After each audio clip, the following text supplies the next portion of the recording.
మరి నాయన వారు ఫలించటం ప్రారంభించక ముందే ఫలాలు తెంపి వేసే స్థితిలోకి వెళ్ళిపోయారు. ఇంత మాత్రమే కాదు, అది గమనించిన దేవుని చేత ఆ యొక్క స్థలం నుంచి శాపగ్రస్తమైన స్థలంలోనికి నెట్టివేయబడ్డారు. అంతే మాత్రమే కాదు, ఇంకెన్నడూ మళ్ళీ ఆ స్థలంలో ప్రవేశించకుండా ఖడ్గ జ్వాలలు కావలి ఉండటం జరిగింది. ఇంకా మళ్ళెన్నడూ కూడా ఆదాము వాళ్ళ సంతానం ఫలించటం కానీ, భూమిని నిందించటం కానీ, విస్తరించటం కానీ, మరి భూమిని ఏలే పరిస్థితుల్లో మరి దాన్ని లోపరుచుకోవటం కానీ, ఆకాశ పక్షులను కానీ, నేలను పాకే పురుగులను కానీ, చేపలను కానీ, వేటిని కూడా వారి స్వాధీనంలోకి తీసుకోలేకపోయారు. అవన్నీ కూడా శత్రువులుగా తయారైపోయి మానవుని జీవన మనుగడే తారుమారైపోయి ఇలా చెప్పలేనంత భయంకరమైన దుర్దినాలకు వెళ్ళిపోయారు.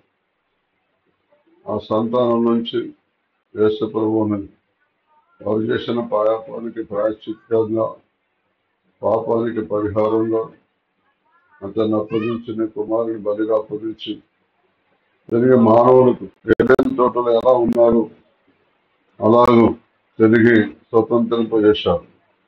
అయితే ఆయన బోధను పెడచవన పెట్టి ఆ బోధను తిరస్కరించి నిరాకరించి మళ్ళీ మానవుడు శాపగ్రస్తమైన జీవితంలోని కొనసాగుతుండగా ఇంకా నీ స్వార్థ దుర్మార్గుడు కూడా నశించడం లేక కొనసాగిస్తున్నావు. మరి వింటున్న వారు, నమ్మిన వారు అనుభవిస్తున్నారు, నమ్మని వారు మరి అదే శాపగ్రస్తమైన జీవితంలో కొనసాగుతున్నారు. లేమిలో, కరువులోనే కుటుంబాల జీవితాలు గడుపుతూ లేమిలోనే పుట్టి లేమిలోనే నడిచి లేమిలోనే చనిపోతున్నారు. కొంతమంది నీతి మార్గంలోకి వచ్చి దారి తప్పుతున్నారు. వారు ఎన్నుకున్న మార్గమే సరైన దానిపైన మరణానికి చేరుతున్నారు. ఇంటి కృపలో నాయన వాక్యాన్ని ధ్యానించుకోబోతున్నాం. మరి మరణ మార్గంలో ఉన్నవారు కానీ, జీవ మార్గాలు తెలియని వారు కానీ ఈ వాక్యానికి విధేయులై లోబడి వాక్యాన్ని అంగీకరించి సత్యంలోనికి, సర్వసత్యంలోనికి వచ్చి నీతి మార్గంలోకి, పరిశుద్ధ మార్గంలోకి, సంపూర్ణ మార్గంలోకి వచ్చి వర్ధల్ని ఇప్పుడు ఇచ్చిన ఆశీర్వాదాన్ని పొందుకునే భాగ్యం దయచేయండి. చేస్తున్నాం, ప్రార్థిస్తున్నాం. ఆమేన్. చూడండి, దేవుడు మనని ఆశ్రయించదలుచుకున్నాడు. హల్లెలూయా. దేవుడు ఆశ్రయించదలుచుకుంటే ఎవరైతే నన్ను దేవుడు ఆశ్రయించాలి అనుకున్నారో వారు దేవునికి భయపడాలి. ఎవరైతే దేవుడు నన్ను ఆశ్రయించాలనుకున్నారో వారు దేవునితో సంబంధం కలిగి ఉండాలి. ఎవరైతే దేవుడు నన్ను ఆశ్రయించాలనుకుంటున్నారో వారు దేవుణ్ణి రోజు మహిమపరచాలి. ఎవరైతే దేవుడు నన్ను నా బాధలు కష్టాలు తీసేయాలనుకుంటున్నారో వారు దేవునికి రోజు ఇష్టంగా నడుచుకోవాలి. ఆయనకు ఇష్టంగా నడుచుకోవాలి. ఆయనకు ఇష్టమైన వారికే భూమి మీద సమాధానం. ఆయనకు ఇష్టం లేని వారికి ఎవరికి సమాధానం లేదు. దేవునికి ఇష్టంగా ఉంటే నేర్చుకుంది. దేవునికి ఇష్టంగా ఉంటే నేర్చుకుంటే మీ ఇంట్లో మీకు సమాధానం. భార్యకు ఇష్టంగా ఉంటే నడుచుకుంటే ఆ ఇంట్లో ఉన్నంతసేపే నడుచుకుంటుంది. మళ్ళీ బయట పెట్టి మళ్ళీ వేరే లోకం, మళ్ళీ అక్కడంతా దేవుడి అధికారం ఉంటుంది. వింటున్నారా? హల్లెలూయా. కనుక మీరు ఇప్పటి నుంచి మీరు చేయాల్సిన పని ఏంటంటే దేవునికి ఇష్టంగా నడుచుకుంటూ నేర్చుకోవాలి. దేవునికి ఇష్టంగా నడుచుకుంటూ నేర్చుకోవాలి. దేవునితో సంబంధం ఉండాలి. ఆయనకి ఇలా ఏది ఇష్టమో, ఇలా ఏ పని చేయటం ఇష్టమో తెలుసుకోవాలి. అలా తెలుసుకుంటేనే దేవుని నిన్ను దృష్టిస్తాడు. నువ్వు అలా గుడ్డిగా ఆరాధిస్తే, గుడ్డిగా పూజిస్తే, గుడ్డిగా ఆయన ఉద్దేశం ఏందో నీ పట్ల, ఆయన ప్రణాళిక ఏందో నీ పట్ల నువ్వు తెలుసుకోకుండా నడుచుకుంటే నువ్వు అనుకున్నది ఏది కూడా నువ్వు సాధించలేదు. అందుకొరకు ఆదికాండం 1:28 మానవుడిని సృష్టించినప్పుడే దేవుడు ఆశీర్వదించాడు. మరి సృష్టించినప్పుడే ఆశీర్వదిస్తే మరి అది యేసుప్రభు శిలువలో మరణించిన దానికి ఎందుకు ఆగిపోయింది మరి ఆశీర్వాదం? ధర్మశాస్త్ర యుగంలో మరి ఎంతమంది ఆశ్రయించబడ్డారు? ధర్మశాస్త్రాన్ని అంగీకరించిన వారు ఎంతమంది ధర్మశాస్త్రాన్ని అనుసరించి నడిచారు? ధర్మశాస్త్రం విన్నంత మాత్రాన నీతిమంతులా? లేదా బైబిల్ కొనుక్కున్నంత మాత్రాన, బాప్టిజం తీసుకున్నంత మాత్రాన నీతిమంతులమా? మరి లేదా సేవ చేసినంత మాత్రం నీతిమంతులమా? కాదు. పౌలు భక్తుడు అంటాడు, నా యందు నాకు ఏ దోషము కానరాదు, ఆయనను ఇందువల్ల నీతిమంతులుగా నచ్చబడు. తప్పు లేనంత మాత్రం నీతిమంతులు కాదు. కొంతమంది వేసుకొని నమ్మరు, నా దగ్గర ఏం తప్పు లేదంటారు, అయితే నీతిమంతుడు. కొంతమంది వేసుకొని నమ్మేది, నా దగ్గర ఏం తప్పు లేదంటారు, నీతిమంతుడు కాదు. మరి నీతిమంతుడు అయితే నేను గొప్ప ధననిధిలాగా ఉన్నావు. ఎక్కడున్నది మరి? నీతిమంతుడు అయితే నువ్వు ఆశించింది నీకు దొరకాలని ఎలా దొరుకుతుంది మరి? నీతిమంతుడు అయితే నువ్వు మరణం నుంచి తప్పించబడాలి. ఎక్కడ తప్పించబడుతున్నావు? నీతిమంతులైతే నీతిమంతులు సింహం వల్ల ధైర్యంగా ఉంటుంది. ఎక్కడ ధైర్యంగా ఉంటున్నావు మరి? చెప్పు అన్ని జవాబు చెప్పు. మరి నీకు నువ్వే నీతిమంతుడు అనుకుంటే చెల్తుందా? చెల్లదు, అసలే చెల్లదు. దేవుడు అనాలి నువ్వు నీతిమంతుడు. దేవుడు ఎప్పుడు అంటాడు మరి? దేవుడికి ఎన్ని తినిపిస్తుంటాడా? పేద ఇప్పిస్తుంటాడా? మంచిగా కూరండి అన్నం పెడితే అంటాడా నువ్వు నీతిమంతురాలు? అన్నాడు. అట్లా దేవుడు నిన్ను వల్ల నీ పొరుగు వాడిని ప్రేమిస్తున్నాడు, ఆ పని చేస్తే నువ్వు నీతిమంతురాలు అంటాడు. ఏడ చేసిన నిన్ను వల్ల నీ పొరుగు ఎక్కడ ప్రేమించినది? నిన్ను వల్ల నీ పొరుగు వాడిని ఎక్కడ ప్రేమించరు? నువ్వు నీతిమంతురాలు ఎట్లయితావు? నీతిమంతుడు ఎట్లయితావు? దేవుడు వారిని ఆశీర్వదించను. ఎట్లనగా మీరు ఫలించడం అంటే ఇప్పుడు నీకు ఏ ఫలం కావాలో అది నా దగ్గర నుంచి నీకు రావాలి, అప్పుడే నేను ఫలించాను. 9 ఫలాలు ఉన్నాయి, 9 వరాలు ఉన్నాయి. నా దగ్గర నుంచి ఫలము రావాలి, వరము రావాలి. నీ దగ్గర ఇప్పుడు ఏం రావాలి? ఫలము రావాలి, వరము రావాలి. ఫలము వరము రెండు వస్తే అది నిజమైన సంఘం.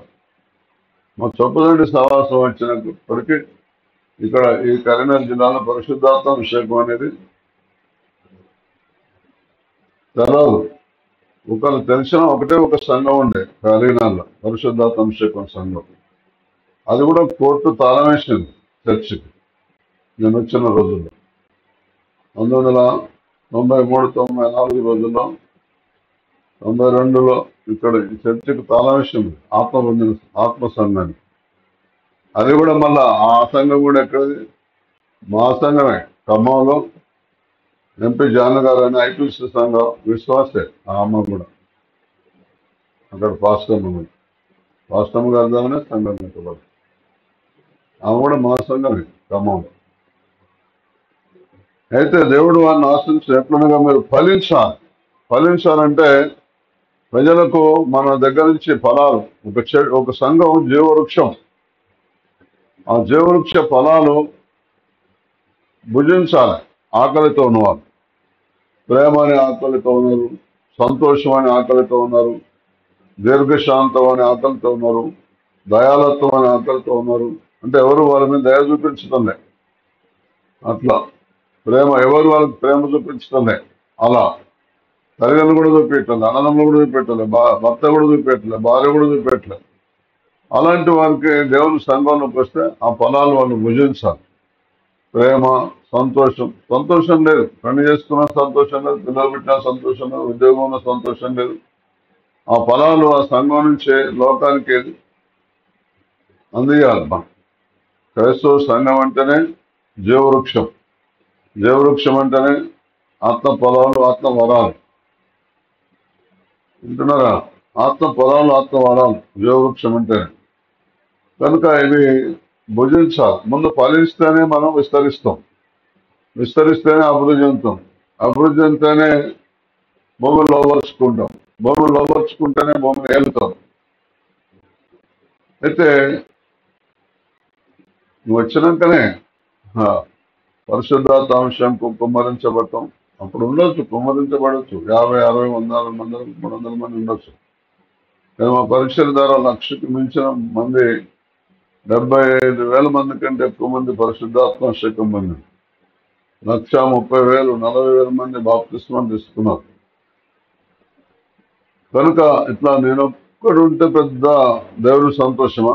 ఒక చెట్టు ఉన్నది, ఒక కొమ్మే కాయలు కాసింది, సంతోషమా? చెట్టు వేసినానికి, చెట్టు ఉన్నోనికి సంతోషమా? ఏం లేదు. మొత్తం చెట్టు నలుమూలలో అన్ని వైపులు ఉన్న చెట్ల కొమ్మలన్నీ కాయలు కాస్తే అప్పుడు చూసేటోళ్ళకు సంతోషమే, వేసి నాటేసిన సంతోషం, ఓనర్కి సంతోషమే.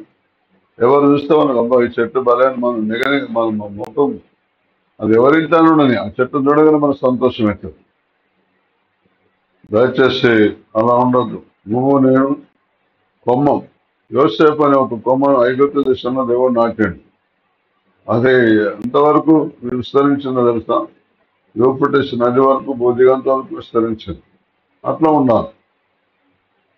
యోసేపుకు బోధకులు ఉన్నారా? యోసేపుకు సహవాసం ఉన్నదా? మిమ్మల్ని అడిగితే మాకెవ్వరు చెప్పలేదు, మాకెవ్వరు సహవాసం లేదు అంటాడు. మరి ఘోరం ఆ మాట అంటారు. బయట ఇప్పుడు ఎన్ని ఫెసిలిటీస్ ఇచ్చాడు, టీవీలల్లా, ఫోన్లల్లా, ఇంకా మళ్ళా దర్శనాలు, ప్రత్యక్షతలు, కళలు, స్వరము, అభిషేకం, గుర్తులు, అద్భుతాలు, మాటకాలు, సూచక్రియలు, సహవాసం, సంఘం, నాయకులు, బోధకులు, అపోస్తులు, ప్రవర్తలు, సువార్థికులు, కాపర్లు, ఉపదేశకులు, ఎన్ని సౌకర్యాలు గల విషయం. కళలో మాట్లాడటం, దర్శనం మాట్లాడటం, ప్రత్యక్ష ధర మాట్లాడటం, ప్రవేశం ధర మాట్లాడటం, సాక్షుల ధర మాట్లాడటం. యోసేపుకి ఎవరు సాక్ష్యం ఇచ్చారు? యోసేపుకి ఎవరు బోధ చేశారు? దయచేసి అశ్రద్ధ చేయకండి, వాక్యం వినండి. మీరు ఫలించాలి. ఫలించితే అభివృద్ధిలోకి వస్తారు. అభివృద్ధిలోకి వస్తే విస్తరిస్తారు. విస్తరిస్తే భూమిని నిండిస్తారు. భూమిని నిండిస్తే దాన్ని లోపరుచుకునే అవకాశం ఉంటుంది. అప్పుడు ఇప్పుడు ఏలో ముందే లోపరుచుకోవడం, ఈ జాగా నాదే, ఈ విశ్వాసం నా వల్లే. ఏందో ఫలాలు ఉంటే ఏ విశ్వాసం ఇంకో విశ్వాసం రారా ఫలాలు ఉంటే. మరి జాగ్రత్తగా వినండి. ఇంకా కొంతమంది అయితే పెట్టని గుడ్ల మీద పొదుగు కౌజు పెట్టలాంటి గుడ్లు, ఇవన్నీ గుడ్లు ఆ కౌజు పెట్టలే పాపం, ఇంకో కౌజు పెట్టింది, అది మేతకు పోయింది, మేత తింటానికి పోయింది. ఇది వేసుకుంటూ ఈ గుడ్లో చూసింది, వచ్చి దానిలోకి వస్తుంది, ఈ గుడ్లు నాయే. ఇర్మయా గ్రంథం రాసింది, పెట్టని గుడ్డ మీద పొదుగు కౌజు పెట్టలాంటి వారు కొంతమంది అట్లుంటారు. వింటున్నారా? దేవుడేమో మీరు ఫలించండి, మీరేమో అభివృద్ధి ఉందండి, మీరేమో నిందించండి భూమిని, దాన్ని ఏలండి, పరిపాలించండి అని వాక్యం చెప్తే ఆ ఫలాలు ఏం లేవు. లేయలియా, దేవుని స్తోత్రం అందేయాలియా. మా సంవత్సరం ఎన్ని కౌన్సి పెట్టలో ఆ గుడ్ల మీద కూస్తున్నాయి. లేయలియా, వింటున్నారా? విస్తరించి భూమిని నిండించి దాన్ని లోపరుచుకొనడి. ముందు ఈ పనులను చేయాలి. ఈ పనులు చేస్తేనే ఆ భూమి లోపడుతుంది. ఈ పనులలో ఇవన్నీ చేయకుండా వచ్చి రావటం భూమి నాదే, ఈ భూమి నాదే అంటే ఎంత గుర్తు చెప్పండి. నువ్వు ఫలించాలి, అభివృద్ధి చెందాలి, విస్తరించాలి, భూమిని నిండించాలి, దాన్ని అప్పుడు లోపరుచుకోవాలి. దయచేసి అసలు చేయకండి. సముద్రపు చేపలను, ఆకాశ పక్షులను, పాకు పొరుగులను, భూమి మీద పాకు ప్రతి జీవిని ఎరువులను దేవుడు మాత్రం రకరకాల జంతువులు లాంటి వాళ్ళ మానవులు ఎలాంటి వారు అంటే భూమి మీద పాకే పురుగు లాంటి వారు. యేసు ప్రభువు నేను నరుడను కాదు పురుగును అంటాడు 22వ కీర్తనలో. పురుగును ఎవరు కూడా దగ్గర రానియరు. మనం వానకాలం కొన్ని పురుగులు వస్తుంటే ఇట్లా పుల్లబెట్టి ఇట్లా అంటాం, వెళ్ళిపోయి ఎక్కడో పడతారు. అట్లా తృణీకరించబడ్డవారు, అట్లా ఎన్నికలేని వారు, అట్లా త్రోసివేయబడ్డవారు, వెలివేయబడ్డవారు మనం ఆదరించాలి, ఓదార్చాలి. భూమి మీద పాకు ప్రతి జీవిని, భూమి మీద ఏం జీవులు ఉన్నాయి? అన్ని రకాల చతుష్పద జంతువులు ఉన్నాయి, పాకు పురుగులు ఉన్నాయి, ఆకాశ పక్షులు ఉన్నాయి.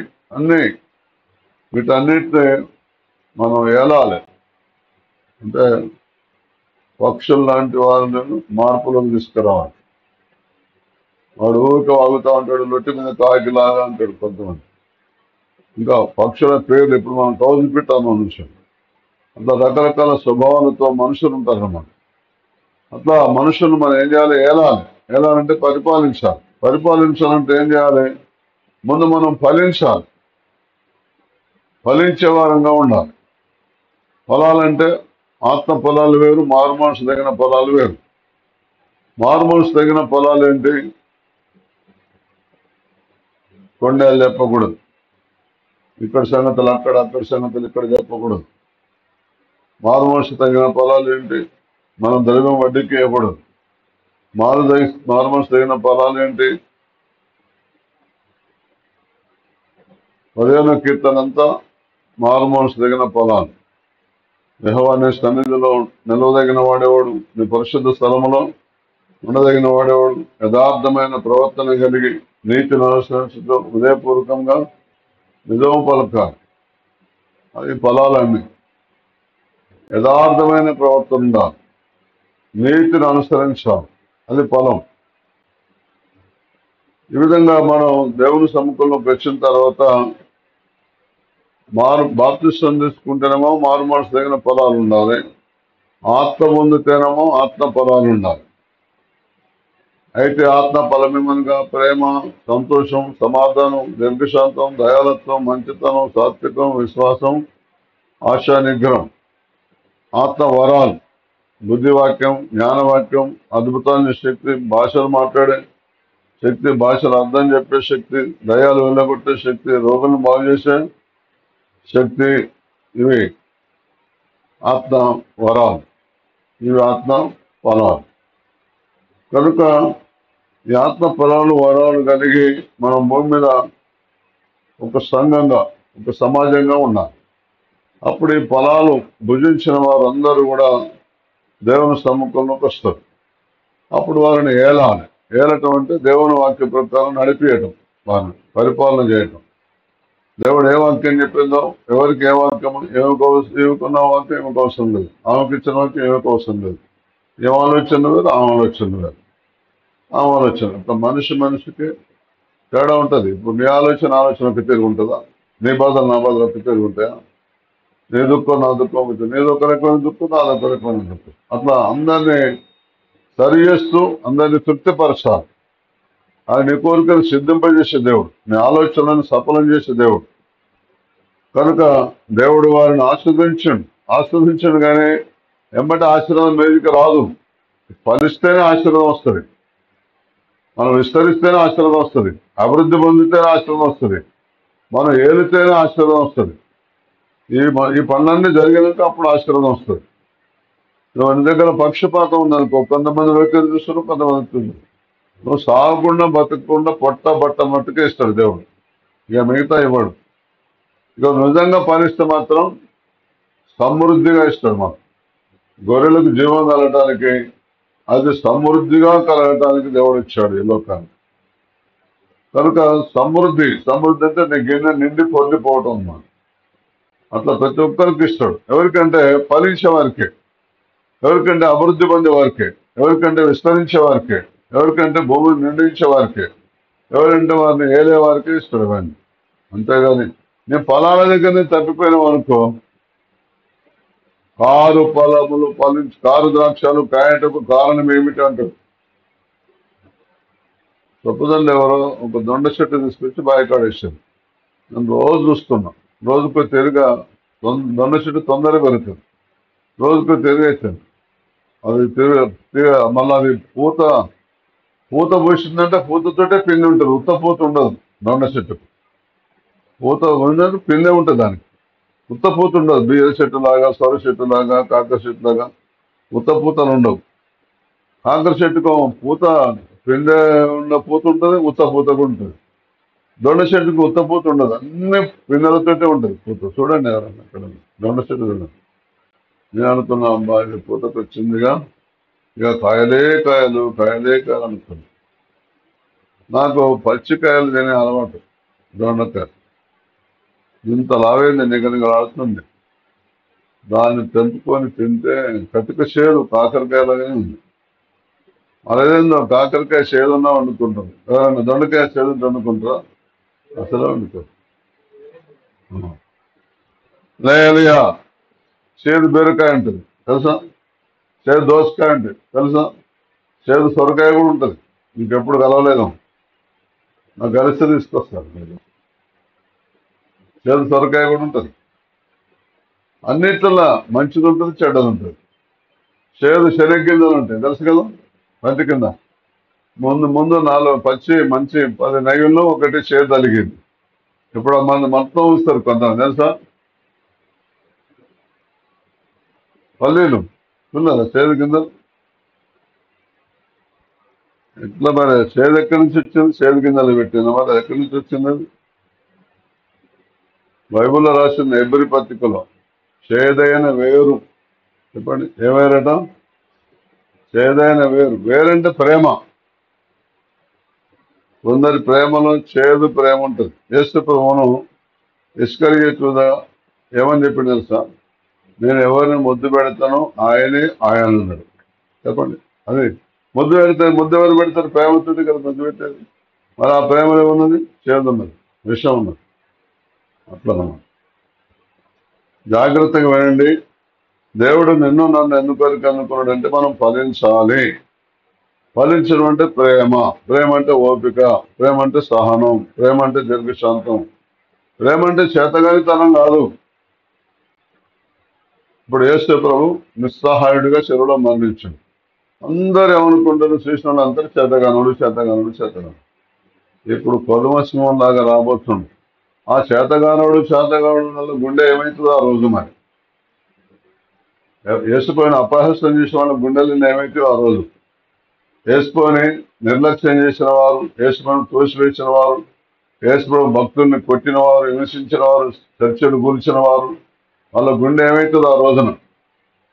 ఇంకా అప్పుడు కైసం తిడతారు, అరే ఎందుకు చెప్పలేదురా, మా ఇంటి పక్కనే ఉన్నావు అని అంటారేమో ఆ రోజున. మామూలుగా ఉండదు ఆ రోజున. రొమ్ము కొట్టుకొని ఏడుచుడే. ప్రతి వాని గుండె కరిగిపోతుంది అక్కడ మైనలా కరిగిపోతే గుండె ఎట్లుంటుందో దుస్థితి మనం చెప్పడానికి వెళ్ళలేదు.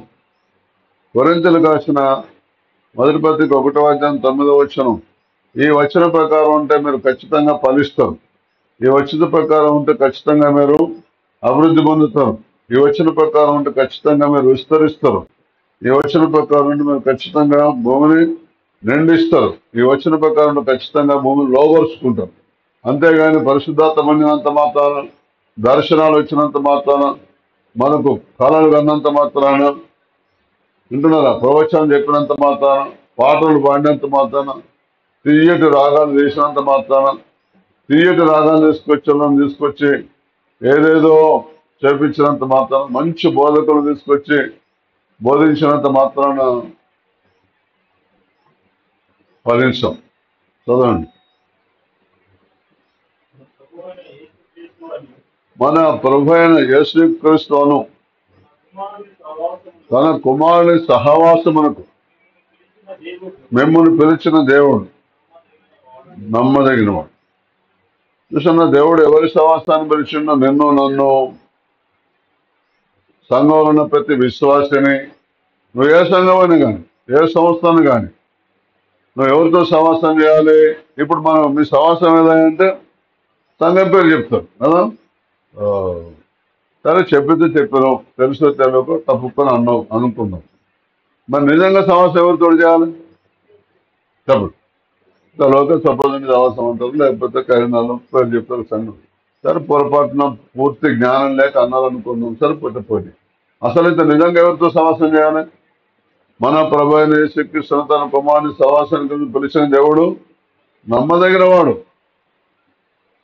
ఆయనతో సహవాసం చేయండి. మీ రోగాలు పోతాయి, మీ దరిద్రం పోతుంది, మీ వ్యాధులు పోతాయి, మీ బాధలు పోతాయి, మీ అప్పులు తీరుతాయి, మీ చిక్కులు పోతాయి, మీ శత్రువులు మీకు మిత్రులైపోతారు. ఆయనతో సహవాసం చేయండి. మీ కుటుంబం రక్షణ పొందుతుంది. మీ కుటుంబం అంతా దేవుని వైపు తిరుగుతుంది. మీ బాధలు పోతాయి, దుఃఖాలు పోతాయి, ఏడుపులు పోతాయి, తూడుపులు పోతాయి. హల్లెలూయా. ఇప్పుడు అస్సలు బాగా జాగ్రత్తగా ఉంది. దేవుని దగ్గర ఎంత కృప ఉన్నదంటే చెప్పడానికి వెళ్ళేది. నేను చాలా దురదృష్టవంతుని. నేను చదువుకునేటప్పుడు నాకు దేవుడు దొరకలేదు. దేవుడు దొరికితే ఎంత ఉన్నతమైన చదువులోకి వెళ్ళేవాడినో అని నాకు నేను చాలా బాధపడతాను. 36 సంవత్సరాల వయసులో అన్నీ అయిపోయినాక, పెళ్ళిళ్ళు గిన్నెలు అన్నీ అయిపోయినాక, పిల్లలు పుట్టినాక, ఇక పెళ్ళైనాక దేవుని నమ్మినాక ఇక పిల్లలకి అందరూ అయిపోయింది. అప్పటికి దేవుని వైపు తెలియనాక ఈ పిల్లలకి అనడానికి దేవుడు ఆ పిల్లల టైం అయిపోయింది. జాగ్రత్త వినండి. ఎందుకు మరి చదువుకునేటప్పుడు దొరికితే ఏం దొరికేది అయ్యగారంటే, నేను ఒక నిరసన సిస్టర్ ఒక ఆమె చెప్పింది. ఒక ఇంటికి పోతే, అయ్యగారు నాకు దర్శన వరం ఉన్నది, నేను ఏ ప్రార్థన నమ్మితే నాకు జాబ్ కన్నాలా కనబడుతుంది, నేను బ్యాంకు ఉద్యోగానికి అప్లై చేసుకున్నా, అంతా ఇవ్వలేపు అంతా ఆబ్జెక్టివ్ టైపే కదా అయ్యగారు, 200 ప్రశ్నలు ఇచ్చిండ్రు, అన్నిటికీ జవాబులు రాయాలి, 60% మరి వాళ్ళు ఎంతో తెలవదు, అంత పర్సెంట్ వస్తే ఉద్యోగం వచ్చుడే. నేను పోగానే ప్రార్థన చేసుకున్నా. పరీక్ష హాల్లో దేవా మొదటిదానికి ఏ పెట్టాలన్నా బి పెట్టాలన్నా అన్నా చూపించండి, పెట్టిన. రెండో దానికి మూడో దానికి అట్లా అన్నిటికీ టక టక టక టక టక టక టక టక టక టక టక పెట్టిన. మాకు ఇచ్చిన టైం 2.5 గంటలు. నేను హాఫ్ అన్ అవర్లోనే కథం అయిపోయింది నా పేపరు. నేను పోతాను, 8 దగ్గర పోతే ఇప్పుడు పోకూడదు, ఇప్పుడు పోతే ఇంకేమైనా ఉన్నదా, పేపర్ అయిపోయింది సార్ చేసేసాను చూడు కావాలంటే. రైట్ అయినమ్మా, నువ్వు అట్లా పోతే నన్ను అక్కడ నా ఉద్యోగం పోతుంది. పేపర్ రాసిన అంటే ఇంకా కూర్చోమంటు కూర్చోవలసిందే. కూర్చోబెట్టి ఇక ఏ టైం పంపాలో టైం పంపేసి, ఇక హాఫ్ అన్ అవర్ ముందప్పుడు ఎంత ఉంటాయి కదా, ఇక పంపొచ్చు. వాళ్ళకి కూడా టైం ఇస్తాను, ఈ టైంలో పంపాలి, తర్వాత ఆ టైంలో పంపకూడదు.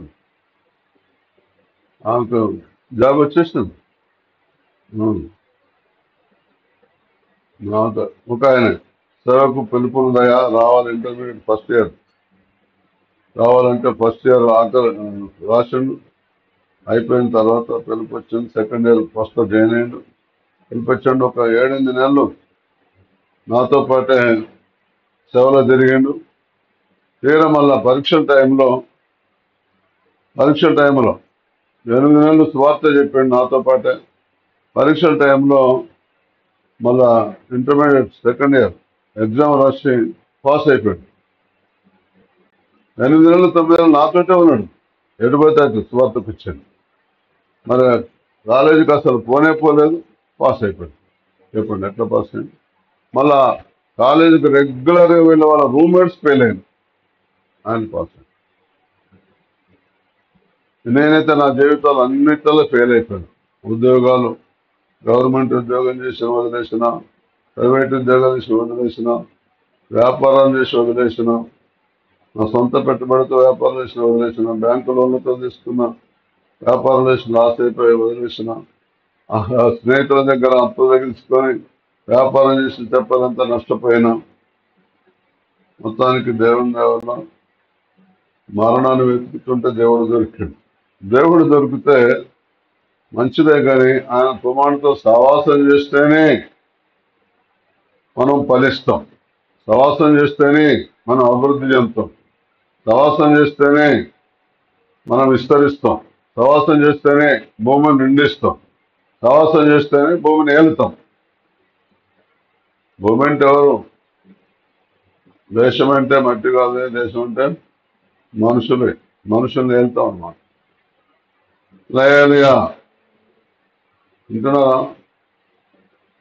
నేను ఇక్కడ ఉండే అమెరికాలో ఉన్న వాళ్ళని కూడా వెళ్తా, నేను ఇక్కడ ఉండి దుబాయ్లో ఉన్న వాళ్ళని కూడా వెళ్తా, నేను ఇక్కడ ఉండి ఉంటున్నారా ఇంకెక్కడ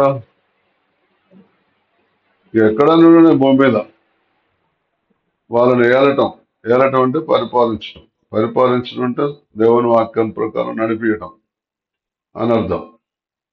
ఇప్పుడు భారతదేశాన్ని ఏలుతున్నారంటే రాజ్యాంగ ప్రకారమే కదా ఏలటం అంటే.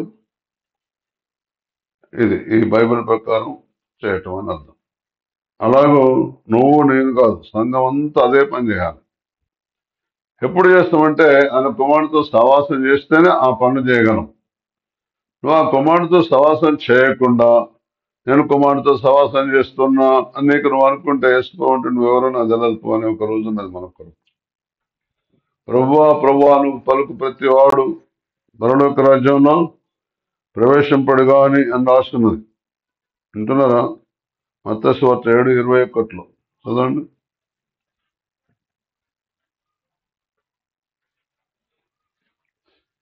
చదవండి 7:21 లేదా లేదా ప్రభువా ప్రభువా అని ప్రభువా ప్రభువా అని నన్ను పిలిచి ప్రతి వాడును పరలోక రాజ్యంలో ప్రవేశింపడు గాని పరలోకమందున తండ్రి చిత్త ప్రకారం చేయవాడే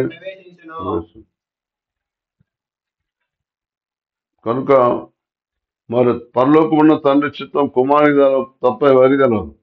చెప్పండి. పరలోకమున్న తండ్రి చిత్తం కుమారునికి తప్ప మరెవ్వరికి తెలియదు అనండి. తప్ప చదవండి. కొరింథీయులకు రాసిన మొదటి పత్రిక 2వ అధ్యాయం 11, 12, 13 వచనం. ఒకని మనుషుల సంగతులు అతనిలో ఉన్న మనుష్యాత్మకే గాని మనుషుల్లో మరి ఎవరికని తెలియను. అలాగనే దేవుని సంగతులు దేవుని ఆత్మకే గాని.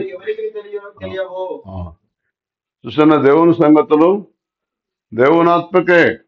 నువ్వు ఆత్మే నమ్మవు. ఇక నీకు ఈ కథలన్నీ ఎక్కడి నుంచి వస్తాయి? నువ్వు ఆత్మ పొందుకోను, ఆత్మానుసంగా ఉండవు. నీకు ఇక కథలన్నీ ఎక్కడి నుంచి వస్తాయి చెప్పండి? నువ్వు ఎట్లా ఫలిస్తావు, ఎట్లా అభివృద్ధిమంతావు, ఎట్లా విస్తరిస్తావు, ఎట్లా భూమి నిండిస్తావు, ఎట్లా వెళ్తావు. అందుకొరకు నువ్వెవరో నాకు. మరి ఆత్మ అంటే ఎవరు? ప్రభువే ఆత్మ. చెప్పండి. ప్రభు అంటే కొరింథీయులకు 2వ పత్రిక 3:17 ప్రభువే ఆత్మ. ప్రభు యొక్క ఆత్మ ఎక్కడున్న అక్కడ స్వాతంత్రం ఉంటుంది.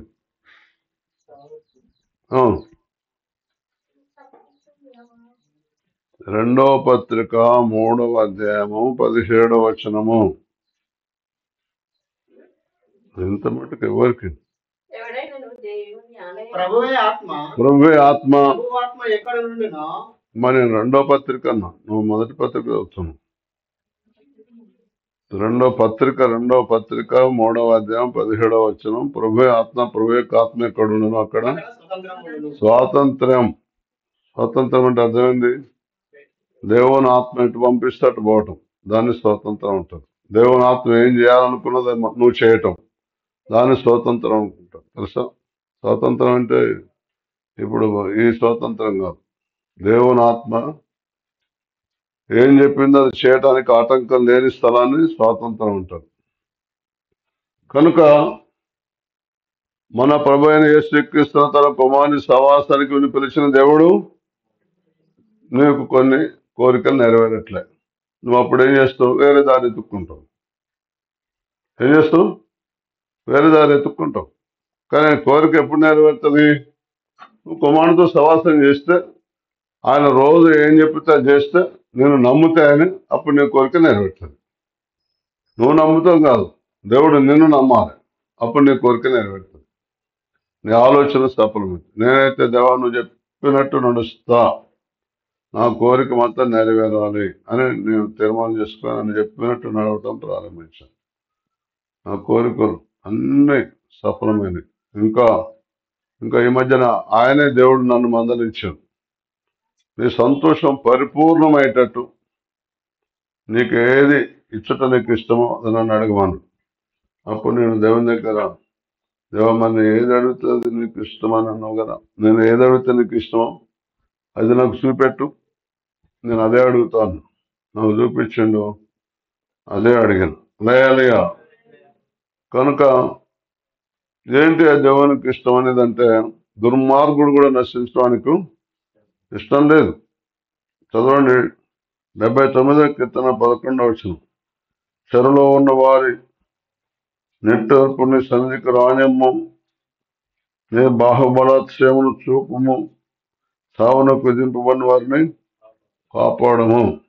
నీ ప్రార్థన, నీ సువార్త దేవునితో సహవాసం చేస్తే ఎవరు సావునకు విధింపబడ్డారో, ఎవరు చెరసాలలో ఉన్నారో, ఎవరు నిట్టూర్పులు విడుస్తున్నారో, జీవితం కొనసాగించలేక, బాధలు భరించలేక, హింసలు భరించలేక, కరువు భరించలేక, అప్పుల బాధ భరించలేక, శత్రువులను భరించలేక నిట్టూర్పులు విడిచేవారు ఎవరో దేవుడితో సహవాసం చేస్తే తెలుస్తుంది. మనం వాళ్ళకే సువార్త చెప్పాలి, వాళ్ళకే దేవుని జ్ఞానం తెలియజేయాలి.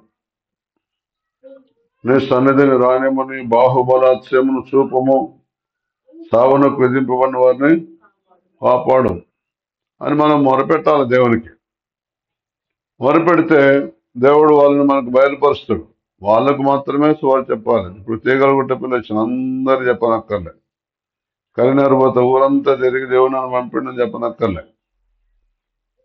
ఇప్పుడు ఒక డాక్టర్ ఉన్నాడు, అందరి దగ్గర పోయి నేను డాక్టర్ని సూదేపించుకో ఇంటింటికి వస్తాడా? వాడు ఒక మంచి మెకానిక్, మంచి మెకానిక్ ఆప బండి ఆపు, నా దగ్గర తీసుకురా అని ఆపుతాడా? అట్లా చేస్తాడా? అట్లా చేయడు.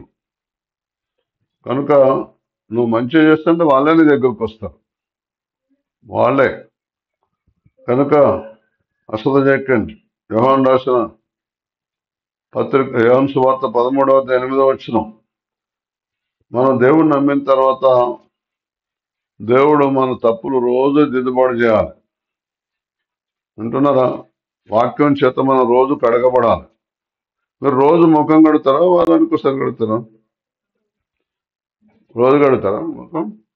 కడగకపోతే ఏమవుతుంది? వాసన రాదా? అంటేనే మీరు రోజు దేవుని చేత కడగబడకపోతే మీరు చెడ్డ వాసన వస్తారు లోకానికి. అవునండి.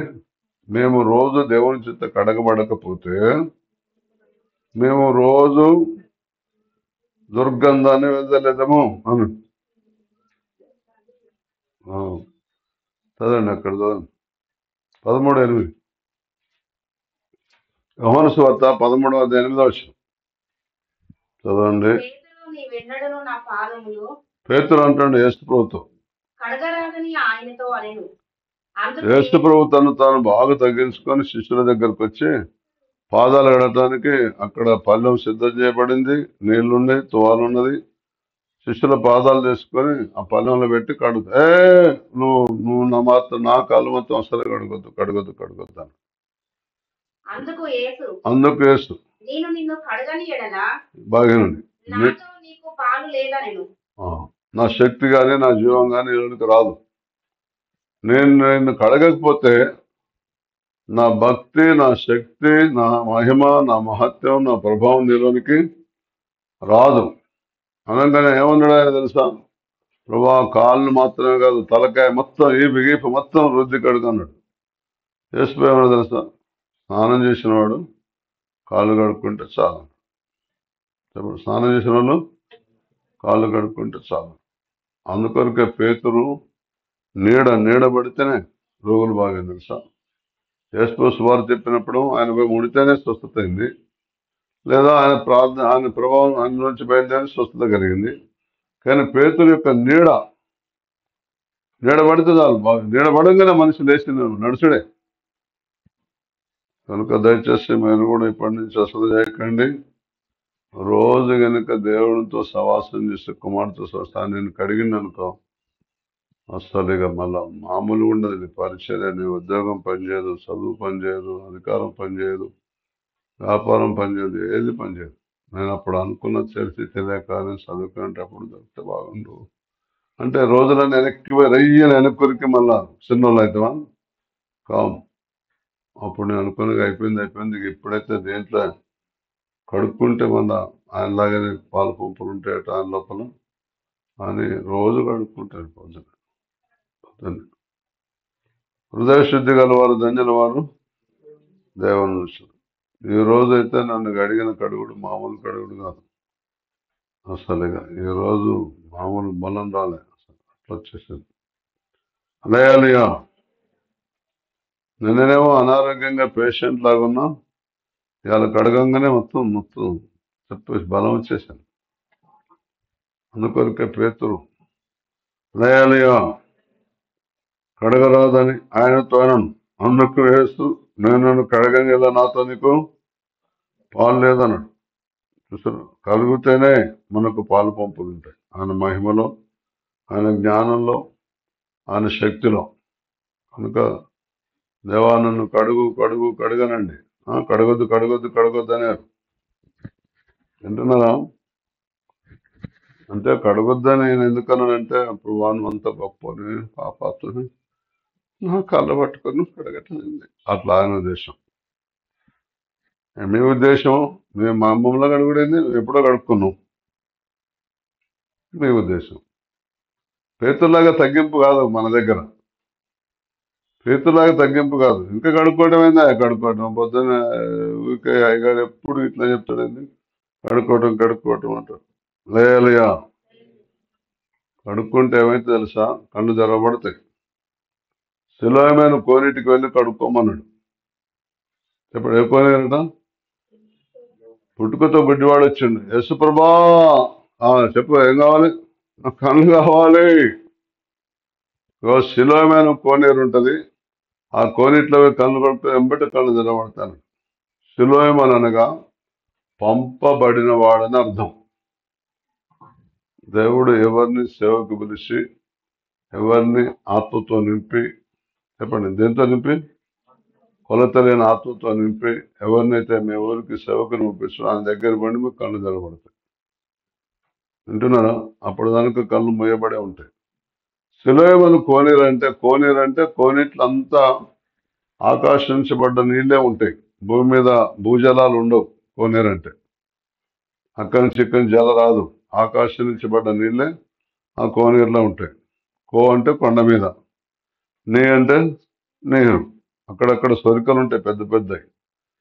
పెద్ద స్విమ్మింగ్ పూల్ ఉంటుంది కదా, అంతంత పెద్ద సొరికలు కూడా ఉంటాయి.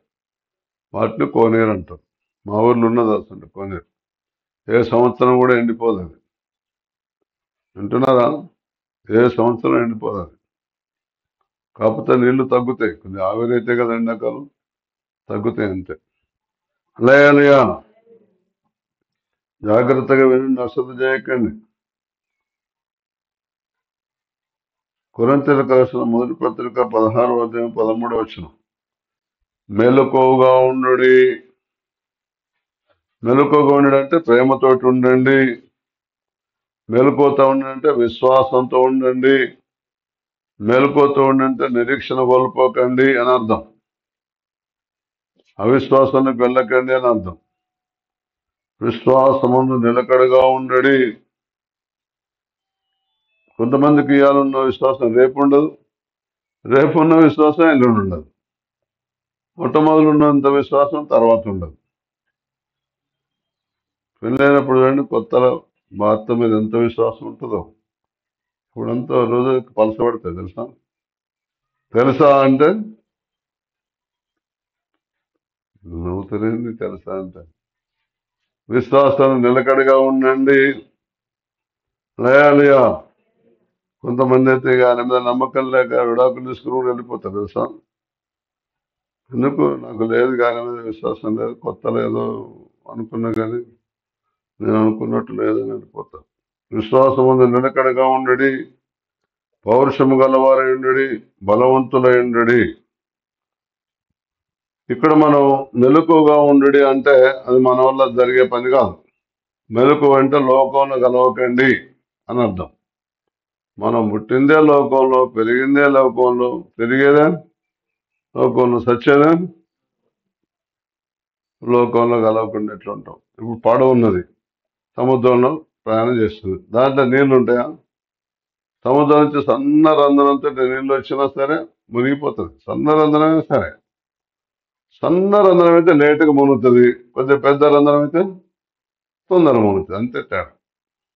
దాంట్లో ఒక్కొక్క సుక్క లోపలికి వచ్చినా కూడా ఏమంటే లోపల మోటార్ ఉంటే తెలుసా? ప్రతి పడవలో వచ్చే నీళ్ళు వచ్చినట్టే మళ్ళీ సముద్రానికి పంపింగ్ చేస్తుంది. మన కూలర్లో ఉండే మోటార్ ఉంటే చిన్నది, అంటే చిన్న మోటార్ తోటి మళ్ళీ సముద్రానికి పడేస్తుంది. అది మోటార్ చెడిపోయింది అనుకో, నిన్నుడే గ్యారంటీ. లేయా జాగ్రత్తగా వినండి. మెలకువగా ఉండండి అంటే లోకంలో కలవకండి. విశ్వాసముందు నిలకడగా ఉండండి, ఎప్పుడు దేవుని మీద భరోసా ఉంచండి. పౌరుషము గలవారి ఉండి అంటే దేవుడు నీకు తోడున్నాడు కనుక నువ్వు దేనికి భయపడనక్కర్లేదు. వింటున్నారా? పౌరుషం. షడ్రకు మెషకు అబద్ధులు పౌరుషంతో ఉన్నారు. దేవుడు అన్యాయం చేసిండా? చేయలే. విశ్వాసాలు నిలకడగా ఉన్నారు. శ్రమ వచ్చింది, నిలకడగా ఉన్నారు. అన్యాయం చేసిన దేవుడు బలవంతులై ఉన్నాడు. రాజుగారు ఆ ప్రోగ్రాంలో వీరి దేవుడు బలవంతుడు అని చెప్పేసి, ఇలా రక్షించగలిగిన దేవుడు అసలు భూమి మీద లేనే లేరు. ఎందుకో తెలుసా? వీళ్ళు తమ దేవుని గాక మరి దేవునికి పూజింపలేదు అంటాడు. తెలుసా రాజుగారు నెబుకద్నెజరు? తాము సేవించుతున్న దేవుడు రక్షింపగలడానికి సమర్థుడు అన్నాడు. అప్పటి నుంచి రాజుగారు వీరి దేవుని ఎవరు ఏమనొద్దు, వీళ్ళని కూడా ఎవరు ఏమి. ఫిలిప్పీలకు రాసిన పత్రిక 4:9 చెప్తుంది.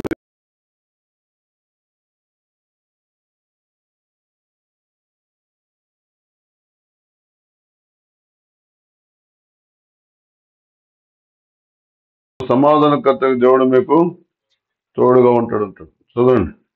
మరియు మరియు మీరు నా వలన మరియు మీరు నా వలన ఏవి నేర్చుకొని అంగీకరించితిరో నా యందున్నట్టుగా ఏవి వింటిరో ఏవి చూచితిరో అటు వాటిని చేయుడి. అప్పుడు సమాధానకర్తకు దేవుడు మీకు తోడై ఉండు. లేయలుయా. మరియు మీరు నా వలన ఏవి నేర్చుకొని అంగీకరించితిరో. దేవుని దగ్గర నేర్చుకున్న సేవకుని దగ్గర నేర్చుకోవాలి మనం. అనండి అందరూ. దేవుడు తన కుమారుడితో సవాసం చేసిన వారికి అందరికీ నేర్పుతాడు. కుమారుడితో సవాసం చేయని వారికి ఏమి నేర్పడు దేవుడు. వింటున్నారా? మరియు మీరు నా వలన ఏవి నేర్చుకుని అంగీకరించితిరో, నా యందున్నట్టుగా ఏవి వింటిరో ఏవి చూచితిరో. మా దగ్గర ఏం చూసారు? దయాలు వెళ్ళిపోవటం చూసాను, రోగులు బాగుపడటం చూసాను, భాషలు మాట్లాడటం చూసాను. అవునా? ప్రవచించటం చూసాం. అవునా? ప్రత్యక్షతలు చూసాం. అవునా? మరి మీరు కూడా చేయండి. నేను చెప్పలేదు, ఒక సిస్టర్ దర్శన వారం ఉన్నదే గారు బట్టి ఉద్యోగం వచ్చింది. దర్శన వారం ముందుకుండి చదువుకుంటే ఏం లాభం? నీకు దర్శన వరం లేకపోతే చదువుకుంటే ఏం లాభం? దేవుడు నీకు ఇయ్యనంటున్నా వరం. మా తెలిసిన ఒక సిస్టర్ అయితే, అయ్యగారు నాకు వరం కావాలి 4-5 సంవత్సరాలు ఇయ్యాలి దేవుడు. ఇప్పుడైతే ప్రార్థన చేయగానే వరం వస్తుంది. అడుగుడు మీకు నిజముగా మొరపెట్టడం ఉంది, ఉత్తాయిన మొరపెట్టడం ఉంటుంది. ఉత్తాయిన ఇస్తాడు ఇయ్యాలా అని అడగటం వేరుంటుంది, నాకు కావాలని పట్టుదలతో అడగటం కూడా ఉంటుంది. తెలుసా? లేయలుయా. అసలు చేయకండి. దేవుని సేవకుడు, నిజమైన దేవుని సేవకుని ద్వారా మీరు ఏం విన్నారో చెవులారా, ఏం చూసినారో కళ్ళారా, ఏమి నేర్చుకొని అవి నిజమైన అంగీకరించారో అది సరిపోదు. అట్టి వాటిని మీరు కూడా చేయండి. అప్పుడు సమాధానకర్తకు దేవుడు మీకు తోడై ఉంటాడు. అప్పుడు ఎప్పుడుగా మీ జీవితం అంతా సమాధానం, అల్లరి, చికాకు, భయం, భీతి, కలవరం అస్సలు ఉండదు. లేయలుయా. తెస్సలోనికీయులకు రాసిన మొదటి పత్రిక 4:5 పరిశుద్ధత యందును ఘనత యందును తన ఘటమును ఎట్లు కాపాడుకొనవలెను అది ఎరిగినటమే. కొంతమంది దేవుని చిత్తం అంటారు. దేవుని చిత్తం అంటే ఏంది? నువ్వు పరిశుద్ధతలో ఘనతలో నీ ఘటాన్ని నువ్వు కాపాడుకోవాలి. నువ్వు పరిశుద్ధంగా ఉండాలి, ఘనత పొందాలి. ఘనత అంటే గొప్ప పేరు ఖ్యాతి సంపాదించుకోవాలి. దాన్ని ఎరిగి ఉండటమే, దాన్ని తెలుసుకోవటమే, దానిలో నడుచుకోవటమే దేవుడు నిన్ను బట్టి నన్ను బట్టి కోరుకుంటుండు. దేవుని చిత్తం. నువ్వు దేవుని చిత్త పక్క నడుస్తున్నావు అంటే అర్థమైంది, పరిశుద్ధతలో ఘనతలో నిన్ను నువ్వు కాపాడుకుంటున్నావు అని అర్థం. నువ్వు పరిశుద్ధతలో ఘనతలో కాపాడుకోకుండా దేవుని చిత్త పక్క నడుచుకుంటున్నా అంటే అది పశ్చాబద్ధం. కనుక అట్లా చేయకండి. ప్రార్థన చేసుకుందాం. తలలో ఉంచండి, కళ్ళు మూసుకోండి. దేవుడు వారిని ఆశీర్వదించినట్లనగా దేవుడు నన్ను ఆశ్రయించడానికి ఎన్నుకున్నాడు. బాగా జాగ్రత్తగా వినండి. దేవుడు నన్ను ఆశీర్వదించడం కొరకు ఎన్నుకున్నాడు. అసలు చేయకండి. ఆయన కృప నీ మీద ఉన్నది, ఆయన దయాదాక్షలు నీ మీద ఉన్నాయి, ఆయన కనికరం నీ మీద ఉన్నది. దేవుడు వారిని ఆశ్రయించినట్లనగా మీరు మనం ఫలించే వారంగా ఉండాలి. అభివృద్ధి పొంది ఫలిస్తుంటే అభివృద్ధి పొందుతాం. అభివృద్ధి పొందుతుంటే విస్తరిస్తూ ఉంటాం. విస్తరిస్తూ ఉంటే భూమిని నిండిస్తూ ఉంటాం. భూమిని నిండిస్తుంటే దాన్ని లోపరుచుకుంటాం. సముద్రపు చేపలను, ఆకాశ పక్షులను, భూమి మీద పాకు ప్రతి జీవిని ఎరుడు దేవుడు వారితో మిమ్మల్ని ఒక అధికారిగా చేయబోతుండే దేవుడు. ఈ రోజు ఈ వాక్యాన్ని కనుక ఎవరైతే జాగ్రత్తగా పాటిస్తారు, మన ప్రభువైన యేసుక్రీస్తు తన కుమారుని సహవాసానికి పిలిచిన దేవుడు నమ్మదగిన వాడు. నువ్వు కుమారుడితో సహవాసం చేయి. మా సహవాసంలోనే ఉండాలి తప్పదండి అని చెప్పటంలే. కుమారుడితో సహవాసం చేయి. నువ్వు దీవించబడబోతున్నావు, విస్తరించబడబోతున్నావు, అభివృద్ధి చెందబోతున్నావు, నువ్వు ఏలబోతున్నావు. చెరలో ఉన్న వారి విట్టూర్పులను నీ సన్నిధికి రానిమ్మ దేవా అని ప్రార్థన చేయి. నీ బాహుబలాశ్రయమును చూపుము దేవా అని ప్రార్థన చేయి. సావునకు విధింపబడిన వారిని విడిపించి దేవాన్ని ప్రార్థన చేయి. ఈ 3 ప్రార్థనలు నీకు అనేకులను దేవుని వైపు మళ్లించడానికి కారణమైతే, చెరలో ఉన్న వారిని నిట్టూర్పు నీ సన్నిధికి రానిమ్మ దేవా అడగండి. నీ బాహుబలాశ్రయమును చూపు దేవా అని అడగండి. సావునకు విధింపబడిన వారిని విడిపించి దేవా అని అడగండి. దేవుడు బాహుబలం చేత చెరలో ఉన్నవారు అలాగే సావునకు విధింపబడిన వారు మీ ప్రార్థన ద్వారా రక్షించబడుతుంది. అప్పుడు మీరు ఫలించినట్టు అర్థం. అప్పుడు మీరు విస్తరిస్తున్నట్టు, అభివృద్ధి పొందుతున్నట్టు అర్థం. మీ ద్వారా ఇంకొకళ్ళు రక్షణ పొందినంటే మీరు అభివృద్ధి పొందుతున్నారని అర్థం. అలాగే అభివృద్ధి పొందితే మీరు విస్తరించబోతున్నారని అర్థం. ఇవి జరగాలంటే దేవుడు నిన్ను రోజు కడగాలి. పేతురు నీవెన్నడూ పాదములు కడగరాదని ఆయనతో అని, అందుకు యేసునే నిన్ను కడగనీయడలా నాతో నీకు పాలు లేదా? నేను దేవుడే మనం కడగకపోతే మనకు పాలు లేదు. దేవా నన్ను కడుగు దేవా అని అడగండి. దర్శనం ద్వారా కడుగుతాడు, కళ్ళ ద్వారా కడుగుతాడు. మరియమ్మను దర్శనం ద్వారా కడిగాడు. అలాగే యోసేపు మరియమ్మ భర్తను కళ్ళ ద్వారా కడిగాడు. అలాగే యేషా భక్తుని కళ్ళ ద్వారా కడిగాడు దేవుడు. మానవులు లోకంలో ఉన్నాం. మురికి అంటడం సహజం, పాదాలు కంటడం సహజం. అది దేవుడు కడుగుతేనే వల్ల నీతి మార్గంలోకి వచ్చేస్తావు, పరిశుద్ధమైన మార్గంలోకి వచ్చేస్తావు.